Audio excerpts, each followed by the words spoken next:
You about that. Let's talk about those dropping numbers of COVID cases across the U.S., giving a lot of people some hope. As reported, cases are down 57% since just the beginning of September. Again, so many people getting vaccinated or being sick with COVID. But again, as you said, you think the major reason is the vaccinations. Right. I think there's twofold. We have seen a number of times in the pandemic where the numbers have ebbed and flowed, right? Where we've seen significant drops that have caused us to feel great, and that's wonderful. It's an important step, but we should be aware that the next variant's around the corner, and the vaccines have been remarkably effective against the variants. I should also note that if you look at pediatric infections with COVID-19, there's been 6 million documented infections in the U.S. 1 million of those were in the month of September. So while while the rates of infection are going down, we're still seeing high numbers of kids get infected. Thankfully, they don't get extraordinarily sick the way adults do, but they can, and that's our concern.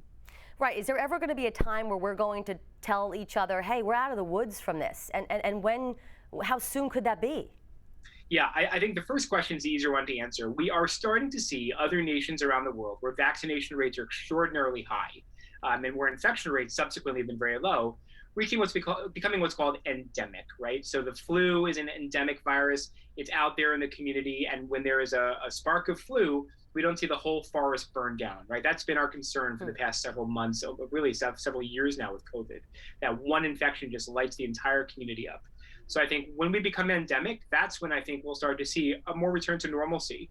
A little significant decrease in mask use, perhaps a little less of the social distancing. But the only way we get there is by driving up vaccination rates and driving down infection rates.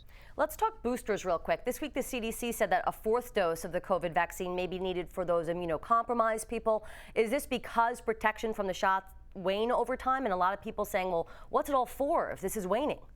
So we should be clear that immunocompromised folks, those who are moderately, severely immunocompromised, so their body does not launch an appropriate response to vaccines, either because of an illness or because of medications that they take, have already been eligible for a third dose, again, to bring them up to an even playing field with healthy people who achieved a degree of immunity with 2 doses.